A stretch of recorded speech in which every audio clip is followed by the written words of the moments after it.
Commander Sarah Chin pressed her palm against the cool metal of the observation deck's viewport, watching the massive Kethmori dreadnought drift through the asteroid field like a sleeping leviathan. The warship stretched nearly 3 kilometers from bow to stern, its obsidian hull gleaming with bioluminescent patterns that pulsed in hypnotic waves. Even damaged and listing to starboard, the vessel commanded respect and fear. "Still think this is madness, Commander?" muttered Lieutenant Marcus Webb from behind her, his voice barely audible over the hum of the reconnaissance ship's engines. "That thing could vaporize our entire fleet with a single salvo, assuming it gets its weapons back online." Sarah turned from the viewport, her dark eyes reflecting the distant stars. At 32, she was the youngest human to command a deep space mission, a fact that both impressed and intimidated her crew. Her black hair was pulled back in a regulation bun, but several strands had escaped during the 18-hour journey to reach this remote sector of the Kepler Nebula. "The Kethmori crew is down to skeleton numbers after the reactor explosion," Sarah replied, checking the data tablet in her hands. "Our intelligence suggests no more than 50 survivors aboard a ship designed for a crew of 800. They're blind, wounded, and desperate." The small bridge of the UES Defiant buzzed with nervous energy. Sarah's crew of 12 represented some of humanity's finest: engineers, tacticians, and specialists handpicked for this unprecedented mission. They had volunteered for what many in the Terran Defense Force considered a suicide run, but Sarah saw it differently. She saw opportunity. Dr. Elena Vasquez, the team's xenobiologist and linguistics specialist, looked up from her workstation. Her auburn hair caught the blue glow of her displays as she spoke. "Commander, I've been monitoring their distress frequencies. The Kethmori are definitely calling for rescue, but the nearest response fleet won't arrive for at least 48 hours. That gives us a narrow window." Sarah nodded, studying the tactical display that showed the dreadnought's position relative to the asteroid field. The Kethmori had been conducting raids on human colony worlds for the past 6 months, their advanced technology making them nearly invincible in direct combat. But fate, and a catastrophic reactor malfunction, had delivered this gift into human hands. "Pilot Chin," Sarah called to her younger brother David at the helm, "take us closer. I want a full scan of their hull integrity and weapon systems." David Chen's fingers danced across his controls with practiced precision. At 25, he was already considered one of the best pilots in the Terran fleet, though his casual attitude often clashed with military protocol. "Aye, Commander. Though I should mention that getting too close might wake up whatever automated defenses they still have running." The Defiant glided silently through the asteroid field, its stealth systems engaged to minimize their electromagnetic signature. Through the viewports, the crew could see the battle damage that had crippled the mighty warship. Massive hull breaches scarred the vessel's port side, and several weapon emplacements had been completely destroyed in the reactor explosion. "Scanning now," reported Chief Engineer Rodriguez from his station. The stocky man had served on more ships than anyone else aboard, his weathered hands steady as he operated the sensor array. "Their main engines are offline, primary weapons are down, and life support is running on emergency power. But Commander..." He paused, his expression troubled. "Their shields are still active, and I'm detecting some kind of energy buildup in their secondary reactor." Sarah felt her pulse quicken. The Kethmori were known for their pride and their unwillingness to surrender. If they were preparing to self-destruct rather than face capture, it would not only end any chance of studying their technology but also eliminate the opportunity to establish meaningful contact with their species. "How long until their rescue fleet arrives?" Sarah asked Dr. Vasquez. "Based on their transmission patterns, approximately 46 hours, the scientist replied. "But if they're charging their self-destruct sequence, we could have as little as 30 minutes. Lieutenant Webb stepped forward, his expression grim. "Commander, with respect, we should abort the mission. Even if we manage to board that ship, we'll be facing Kethmori warriors who would rather die than be taken prisoner. Their combat capabilities are legendary." Sarah turned back to the viewport, her mind racing through possibilities. The Kethmori had been humanity's most formidable adversary since first contact 18 months ago. Their technology was centuries ahead of human capabilities, their warriors were genetically enhanced for combat, and their ships could outgun anything in the Terran fleet. But they had never faced humans in close-quarters combat aboard their own vessels. "Dr. Vasquez," Sarah said suddenly, "what do we know about Kethmori psychology?" How do they react to unexpected tactics? The xenobiologist consulted her notes, her green eyes scanning through months of intelligence reports. They're highly ritualistic, with strict codes of honor governing their behavior. They prefer direct confrontation and consider surprise attacks to be dishonorable. Their military doctrine emphasizes overwhelming force and technological superiority, which means they've never had to adapt to being outmaneuvered by a supposedly inferior species, Sarah mused. She turned to address her crew, her voice carrying the authority that had earned her this command. Ladies and gentlemen, we're not going to attack that ship. We're going to save it. The bridge fell silent except for the gentle hum of ship systems. Lieutenant Webb's eyebrows rose in surprise. Save it, Commander? Sarah smiled, the expression transforming her serious features. The Kethmori are proud warriors facing a dishonorable death, dying slowly from system failures rather than inglorious battle. What if we offered them something they value more than victory? Dr. Vasquez leaned forward in her chair. You're thinking of appealing to their honor code? More than that, Sarah replied, moving to the tactical display. Chief Rodriguez, can you tell if their communication systems are still functional? The engineer's fingers flew over his controls. Yes, Commander. They're transmitting on multiple frequencies. Then we're going to make them an offer they can't refuse. Sarah turned to Dr. Vasquez. I need you to craft a message in their language. Tell them that we, the humans they've been fighting, offer our assistance in repairing their ship. Lieutenant Webb shook his head in disbelief.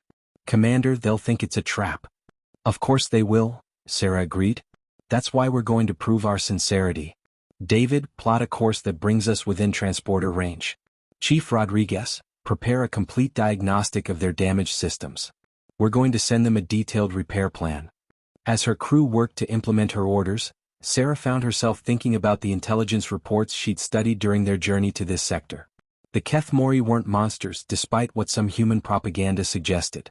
They were a warrior culture that valued honor above all else, and their recent attacks on human colonies had followed a strict pattern. Military targets only, with minimal civilian casualties. Message composed and ready for transmission, Dr. Vasquez reported. I've used formal diplomatic language and included references to their honor code. Send it, Sarah ordered. And then we wait. The minutes stretched like hours as they waited for a response. The massive dreadnought continued to drift through the asteroid field, its bioluminescent patterns flickering erratically as damaged systems struggled to maintain power. Sarah could imagine the debates taking place aboard that ship, warriors arguing whether to trust their enemies or prepare for a final, defiant stand. Finally, their communication system crackled to life. The voice that emerged was deep and resonant, speaking accented but clear standard galactic. Human vessel, this is War Leader Keth Moran of the Dreadnought Void's Edge. Your offer is unexpected. Why would you aid those who have brought death to your colonies? Sarah stepped forward to the communication console, her heart pounding with the magnitude of what she was about to attempt. War Leader Keth Moran, I am Commander Sarah Chin of the United Earthship Defiant. We offer aid because we recognize courage when we see it. Your ship fought bravely before the reactor failure, and brave warriors deserve better than a slow death in the void. There was a long pause before the alien voice responded. You speak of honor, human. But how do we know this is not deception? Your species is known for its creativity in warfare. Sarah looked around at her crew, seeing mixtures of hope and fear in their faces. Dr. Vasquez nodded encouragingly while Lieutenant Webb remained skeptical. She took a deep breath before responding. Because, War Leader, we're going to send you our repair plans first, along with technical specifications of our own ships. If you accept our help, you'll have enough information to destroy us easily once your systems are restored. We're trusting you with our lives. Another long silence followed. Sarah could almost feel the weight of the alien commander's decision across the void between their ships. When Keth Moran's voice returned, it carried a note of curiosity that hadn't been there before. Commander Chin, you propose to repair our ship and then, what? Depart peacefully while we retain weapons capable of pursuing and destroying you? We propose to repair your ship because it's the right thing to do, Sarah replied. What happens after that is up to you. But I believe there's more honor in working together than in dying apart. Chief Rodriguez looked up from his station. Commander, their energy buildup has stopped. They've shut down the self-destruct sequence. Sarah felt a wave of relief wash over her, but she maintained her composure. The most dangerous part was just beginning. War Leader, she continued, We have engineering specialists who can assist with your reactor systems, and our medical officer can treat radiation exposure if needed. All we ask in return is the chance to talk, warrior to warrior, leader to leader. You would board our ship with so few? Kethmoran's voice carried what might have been amusement. Your courage is either admirable or foolish, human. Sometimes they're the same thing, Sarah replied with a slight smile. Will you accept our assistance? The response came more quickly this time. Very well, Commander Chin. You may approach and dock with our ship. But know that any sign of treachery will result in the immediate destruction of both our vessels. Understood, War Leader. We'll begin approach immediately. As the communication ended, Sarah turned to her crew. Chief Rodriguez, Dr. Vasquez, Lieutenant Webb, you're with me on the boarding party. David, you'll remain here with the ship. If this goes badly, get word back to command about what we attempted. Dr. Vasquez gathered her translation equipment and medical supplies while Chief Rodriguez assembled an engineering toolkit that represented some of humanity's most advanced technology. Lieutenant Webb checked his sidearm, though they all knew that weapons would be useless against Kethmori warriors in close combat. The Defiant approached the massive dreadnought carefully, its pilot maintaining perfect formation as they closed the distance. The alien ship's docking bay was a cathedral of gleaming metal and pulsing energy conduits, large enough to accommodate vessels 10 times their size. As they entered the docking bay, Sarah could see the evidence of the catastrophic damage that had crippled the ship. Twisted metal, darkened blast patterns, and the acrid smell of burned circuits filled the air. Emergency lighting cast eerie shadows across the deck, and she could hear the distant hum of struggling systems. 3 figures waited for them at the airlock, Kethmori warriors standing nearly 7 feet tall, their scaled skin shifting between deep purple and blue in the shifting light. They wore form-fitting armor that seemed to be partially organic, and their faces bore the proud, angular features that had become familiar through intelligence reports. The center figure stepped forward, removing his helmet to reveal intelligent amber eyes and a scarred face marked by years of combat. I am War Leader Kethmoran. You are either the bravest humans I have encountered, or the most foolish. Sarah removed her own helmet, meeting his gaze steadily. Commander Sarah Chen, War Leader. Perhaps we're both. For a moment, the two commanders studied each other, representatives of species that had been at war, now standing face to face in an act of unprecedented trust. The weight of history pressed down on them, along with the knowledge that their actions in the next few hours could change the course of galactic politics forever. Your ship is badly damaged, Sarah observed, looking around the docking bay. How many of your crew survived the reactor explosion? Kethmoran's expression darkened. 43 warriors remain alive, though many are injured by radiation exposure. Our chief engineer was killed in the initial blast, and our medical officer. He paused, his jaw tightening. She died trying to save others. Dr. Vasquez stepped forward, her medical scanner already active. War Leader, with your permission, I'd like to examine your wounded. We have treatments for radiation sickness that might help. The alien commander's amber eyes fixed on the human doctor, and Sarah could see him weighing the implications of accepting medical aid from a former enemy. After a long moment, he nodded slowly. Follow me, he said, turning toward the ship's interior. But know that many of my warriors will not welcome your presence. They have lost friends to human weapons. As they moved deeper into the alien vessel, Sarah marveled at the organic curves of the architecture and the bioluminescent panels that provided both light and information displays. The ship was a masterpiece of bioengineering, grown as much as built, and she could understand why humanity's crude metal vessels had seemed primitive by comparison. They passed wounded Kethmori warriors in the corridors, some supported by their comrades, others lying on makeshift stretchers. The looks they received ranged from curiosity to open hostility, but none of the aliens moved to block their passage. Your reactor, Chief Rodriguez said as they walked, is it a fusion design or something more exotic? Quantum cascade fusion, Kethmoran replied. The containment field collapsed during battle, causing a feedback loop that nearly destroyed the ship. Rodriguez nodded thoughtfully. I might be able to help with that. Human engineering takes a different approach. Sometimes crude methods work where elegant ones fail. The war leader glanced back at the stocky engineer with what might have been surprise. You believe your technology can repair ours? I believe that sometimes the simplest solution is the best one, Rodriguez replied. Your people built this ship to last centuries, but when complex systems fail, you need basic principles to get them running again.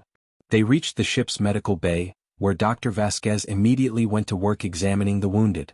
Sarah watched as the human doctor moved from patient to patient, her scanner detecting radiation levels and cellular damage with quiet efficiency. The Kethmori wounded watched her with wary eyes, but none refused her help. "War leader," one of the alien medics said, approaching with obvious concern, "is this wise? How do we know their medicines won't poison us?" Kethmoran's response was quiet but firm. "Because, Healer Cythera, they could have simply waited for us to die. There is honor in this act, whether we trust it or not." Dr. Vasquez looked up from her scanner, addressing the war leader directly. "The radiation exposure is severe but treatable. I have medications that can help accelerate cellular repair and reduce the damage to their organs. The treatments are compatible with Kethmori biology. Our species are more similar than different." Sarah felt another piece of the puzzle clicking into place. If humans and Kethmori shared enough biological compatibility for medical treatment, it suggested they might share more than anyone had previously suspected. As the hours passed, an unprecedented scene unfolded aboard the alien dreadnought. Human engineers worked alongside Kethmori technicians to restore power systems, while Dr. Vasquez treated wounded warriors with a combination of human medicine and alien healing techniques. The language barrier gradually dissolved as both sides found ways to communicate through shared purpose. Chief Rodriguez disappeared into the ship's engineering sections with 3 Kethmori specialists, their voices echoing through the corridors as they debated reactor designs and containment field theory. The aliens were initially skeptical of human approaches, but as damaged systems began coming back online, skepticism gave way to grudging respect. Sarah found herself in the ship's command center with war leader Kethmoran, studying tactical displays that showed the broader strategic situation in this sector. The alien commander proved to be remarkably forthcoming about his mission parameters and the political situation within the Kethmori hegemony. "Your colonies," he said, indicating positions on the star map, "they were not chosen randomly for attack. My government received intelligence that humans were developing weapons of mass destruction, planet-killer missiles that could threaten our core worlds." Sarah frowned, studying the data. "War leader, humanity doesn't possess planet-killer technology. Our most powerful weapons are barely capable of cracking an asteroid." Kethmoran's amber eyes studied her carefully. "You speak truth, or you believe you speak truth. But my intelligence sources were very specific about the threat level." "Someone gave you false information," Sarah realized. "But who would benefit from our species being at war?" Before Kethmoran could respond, Lieutenant Webb's voice crackled over the communication system. "Commander, we've got incoming ships on long-range sensors. Multiple contacts moving fast." Sarah felt her heart sink. If this was the Kethmori rescue fleet arriving early, her small crew would be caught aboard an enemy vessel with no hope of escape. But as she moved to the tactical display, she saw something that made her blood run cold. The approaching ships weren't Kethmori designs. "Unknown vessel configuration," War Leader Kethmoran said, his scaled fingers dancing across the alien control interface with practiced precision. "These are neither human nor Kethmori designs." Sarah felt the pieces of a larger puzzle beginning to fall into place as she studied the approaching fleet on the tactical display. 6 sleek vessels moved through space with predatory grace, their hulls reflecting no light and their energy signatures unlike anything in either species' database. "The Void Seekers," Kethmoran whispered, his voice carrying a note of something Sarah had never heard from a Kethmori warrior before: fear. "You know these ships?" Sarah asked, moving closer to the war leader. In the dim light of the command center, she could see tension radiating from his powerful frame. "Legends speak of them," he replied, his amber eyes fixed on the display. "A species that feeds on conflict between others, manipulating younger races into destroying each other. But they were supposed to be myths, stories told to frighten children." Chief Rodriguez's voice crackled over the communication system from deep within the ship's engineering sections. "Commander, we've got the main reactor back online, but it's going to take at least 2 hours to bring the weapon systems to full power." Sarah's mind raced through tactical possibilities. The Kethmori dreadnought was still crippled, her own ship was completely outgunned, and an unknown enemy was closing fast. But as she looked around the alien command center, she saw something that gave her hope. Human and Kethmori crew members working side by side at various stations, their earlier mistrust forgotten in the face of this new threat. "War leader," she said, turning to face Kethmoran, "how much of your crew is combat ready?" "Perhaps 20 warriors who can still fight effectively," he replied. "The others are too injured or needed to operate essential systems." "And your ship's defensive capabilities?" Kethmoran's expression darkened. "Without full power to our shields and weapons, We are little more than a target. These void seekers, if that is truly what they are, will attempt to board us and harvest our technology. Dr. Vasquez's voice came over the communication system from the medical bay. Commander, I'm treating a Kethmori engineer who was working on their sensor array when it was damaged. He's telling me something about energy patterns he detected just before their reactor failed. Sarah felt a chill run down her spine. Put him through to the command center. Moments later, a weak but determined voice spoke in halting Standard Galactic. Human Commander, the reactor failure was not accident. External energy pulse caused cascade failure. Came from direction of approaching ships. The command center fell silent except for the hum of recovering systems. Sarah looked at Keth Moran, seeing her own realization reflected in his alien features. They sabotaged your ship. Made it look like an accident during battle. And then fed intelligence to both our governments to ensure we would continue fighting, Keth Moran added, his voice tight with controlled rage. While they waited to scavenge the remnants. Lieutenant Webb's voice cut through their conversation. Commander, the unknown ships are hailing us. Audio only. Put it through, Sarah ordered. The voice that emerged from the speakers was melodious and hypnotic, with an underlying harmonic that seemed to resonate in their bones. Damaged vessels, you will cease all repair activities and prepare to be salvaged. Resistance will result in immediate destruction. Sarah stepped forward to the communication console. Unknown ships, this is Commander Sarah Chin of the United Earthship Defiant. We are conducting humanitarian operations and request safe passage. Alien laughter filled the command center, a sound like crystal chimes mixed with predator purring. Humans and Kethmori working together? How delightfully unexpected. Your cooperation will make harvesting your neural patterns much more efficient. The communication cut off, leaving an ominous silence in its wake. Sarah turned to War Leader Keth Moran, her mind already forming a desperate plan. War Leader, I need to know everything about your ship's capabilities, weapons, shields, propulsion, everything. My crew knows human technology inside and out. If we combine our knowledge. You propose a true alliance, Keth Moran said, studying her face intently. Not merely cooperation but integration of our forces. I propose we survive, Sarah replied firmly. Together. For a moment the alien commander said nothing, his amber eyes searching her features as if looking for deception. Then he nodded slowly. Very well, Commander Chin. But know that such an alliance, once forged in battle, carries obligations that extend far beyond this encounter. Sarah felt the weight of his words but didn't hesitate. I understand, War Leader. The next hour passed in a blur of frantic activity as human ingenuity merged with Kethmori technology in ways neither species had imagined possible. Chief Rodriguez worked with Kethmori engineers to create hybrid systems that combined human adaptability with alien sophistication. Dr. Vasquez used her medical knowledge to help injured Kethmori warriors return to combat status, while Lieutenant Webb coordinated with alien tacticians to develop defensive strategies.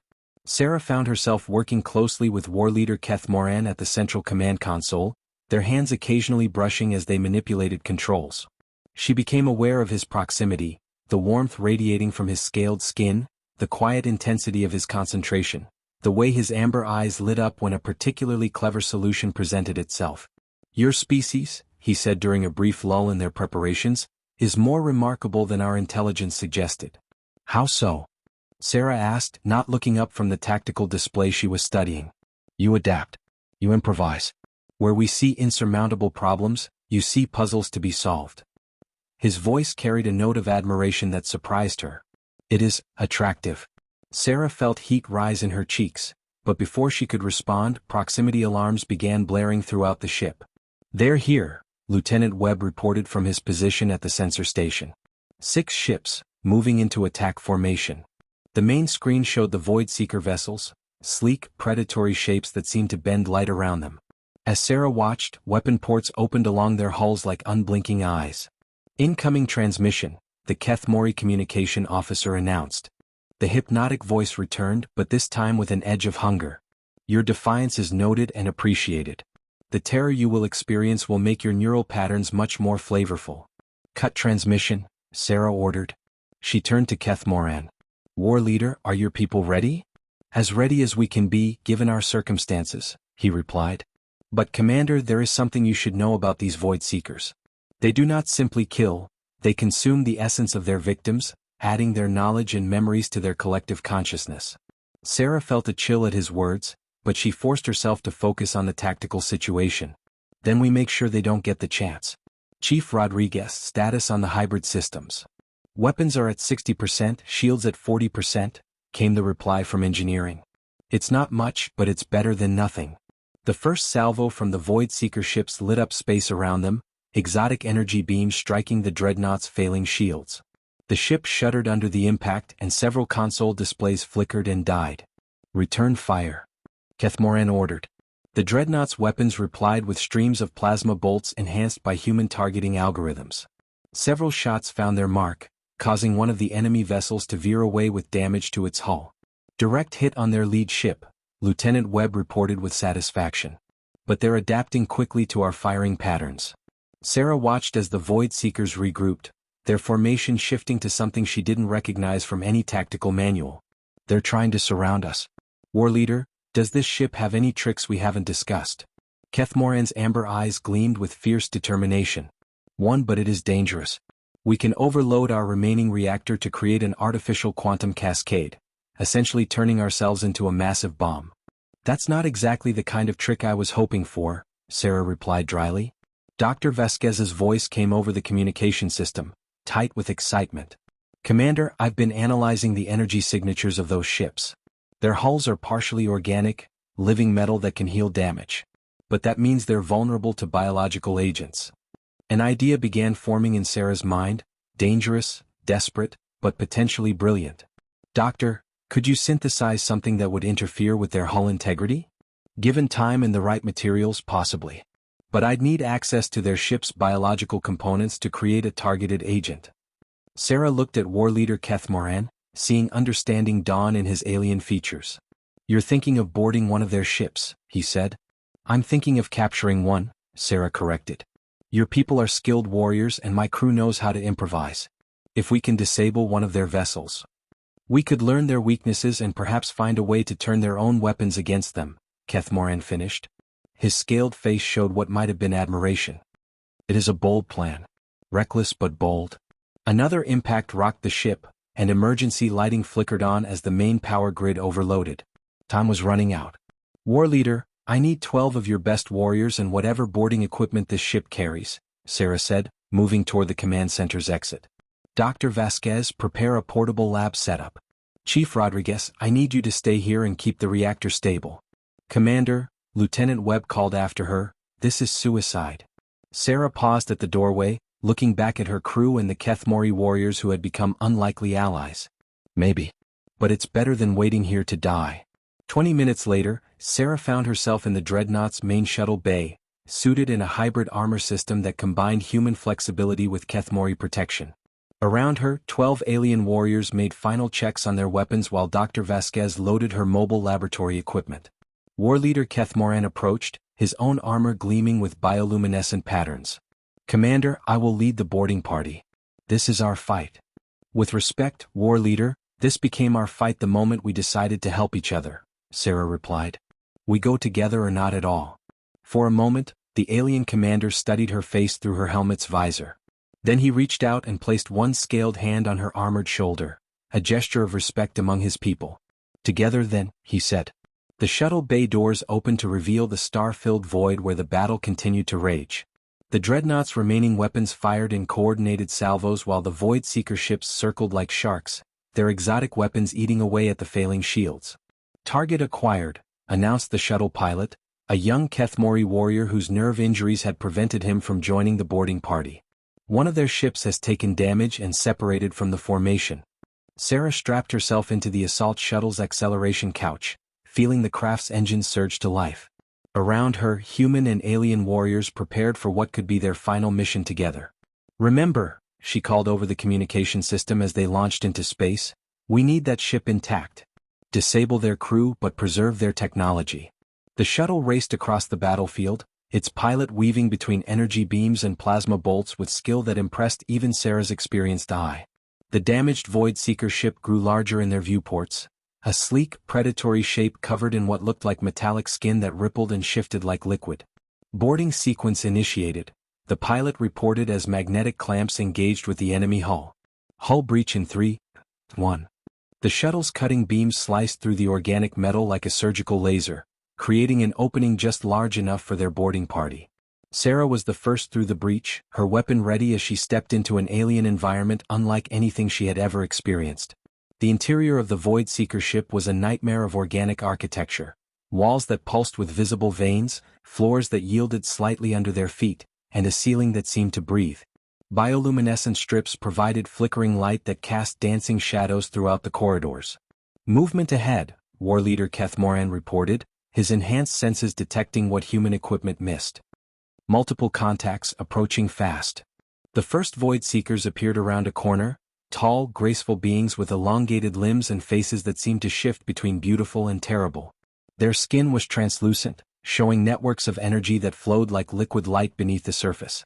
"Greetings, primitive ones," the lead creature spoke without moving its mouth, its voice resonating directly in their minds.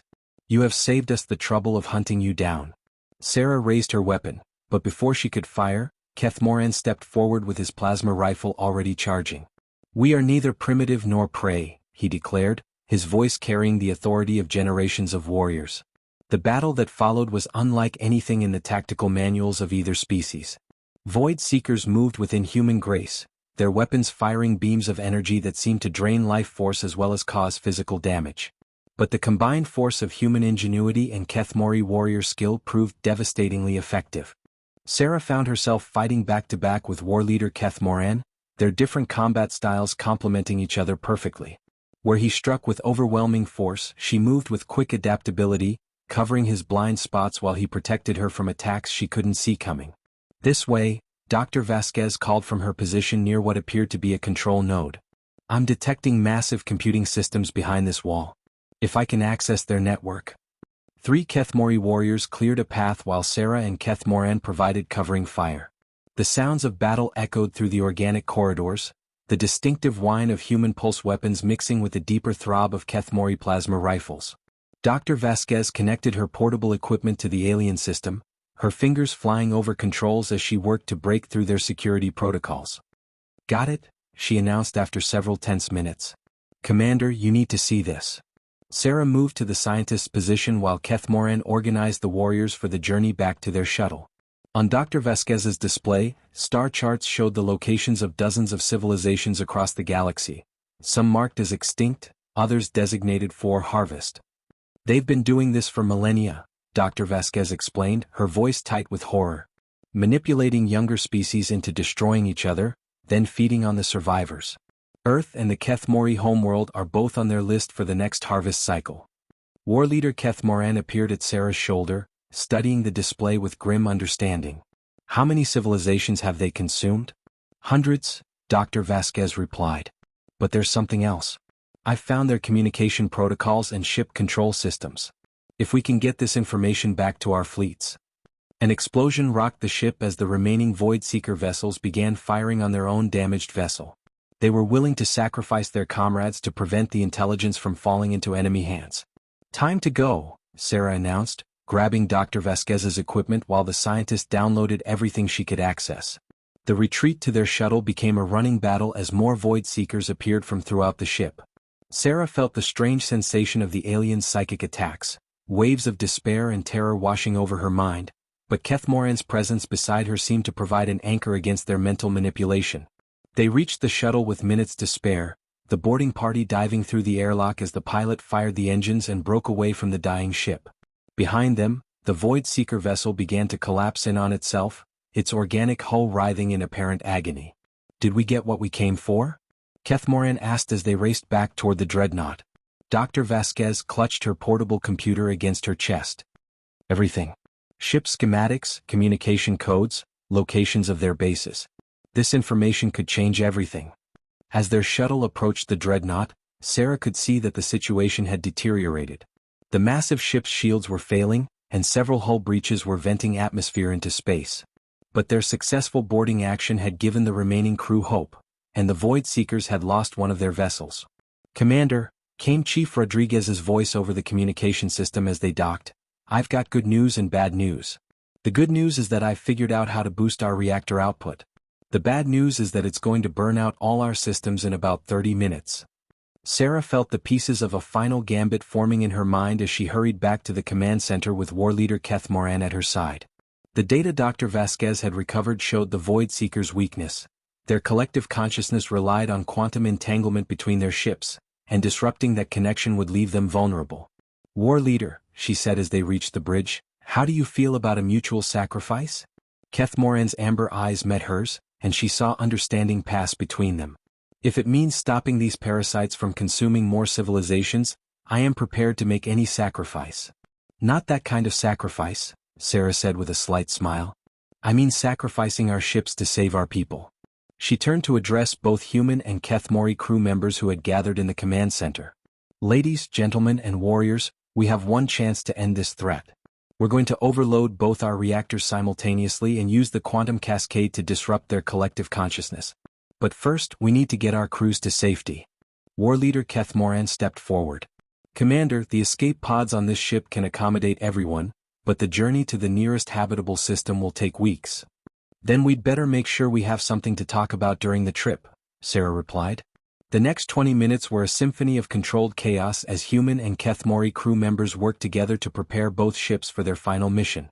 Escape pods were loaded with supplies and survival equipment while the reactors were configured for simultaneous overload.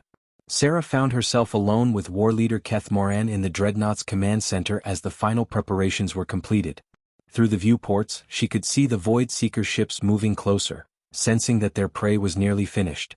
Commander, Keth Moran said quietly, when this is over, assuming we survive, what happens between our species? Sarah looked into his amber eyes, seeing not an alien warrior but someone who had fought beside her and trusted her with his life. I don't know, she admitted. But I think we've proven that humans and Keth Mori can accomplish remarkable things together. He stepped closer, and Sarah felt her heart race as his scaled hand gently touched her face. In my culture, he said softly, warriors who fight together in such circumstances form bonds that transcend species or politics. Before Sarah could respond, Lieutenant Webb's voice crackled over the communication system. All personnel have reached the escape pods. Reactors are ready for overload on your command. Sarah looked at Keth Moran one last time, then activated the ship's communication system to address all the escape pods. This is Commander Chin. In 30 seconds, we're going to light up this system in ways that will be visible from several star systems away. The data we recovered today proves that cooperation between our species is not just possible, it's essential for survival. She looked at War Leader Keth Moran, who nodded solemnly. Together, they reached for the reactor overload controls. For the future, Sarah said. For the future, Keth Moran replied. They activated the overload sequence simultaneously, then ran for the final escape pod as sirens wailed throughout both ships. The pod launched just as the reactors reached critical mass, carrying them away from the dreadnought as it began to glow with increasing intensity. The explosion, when it came, was visible across half the galaxy. 2 reactors overloading in perfect synchronization, their quantum cascades interfering with the Void Seekers' collective consciousness. The parasitic ships, suddenly cut off from each other, began firing randomly as their crews struggled with unfamiliar isolation. But the real victory wasn't the destruction of the immediate threat, it was the dozens of escape pods carrying human and Keth Mori survivors who had learned to work as one crew, one people united against a common enemy. Months later, as rescue ships from both species arrived to collect the survivors, Sarah and War Leader Keth Moran stood together on the observation deck of the recovery vessel, watching as human and Keth Mori diplomats met to discuss the formal alliance that their actions had made inevitable. The galaxy will be different now, Keth Moran observed, his hand finding hers. Better, I hope, Sarah replied, intertwining their fingers. Behind them, crews of both species worked together with an ease that would have been impossible before their shared ordeal. Dr. Vasquez was training Keth Mori scientists in human medical techniques while Chief Rodriguez collaborated with alien engineers on hybrid technologies that combined the best of both civilizations. The day humans captured an alien giant warship had indeed changed the galaxy forever, not through conquest but through the realization that some victories could only be achieved together.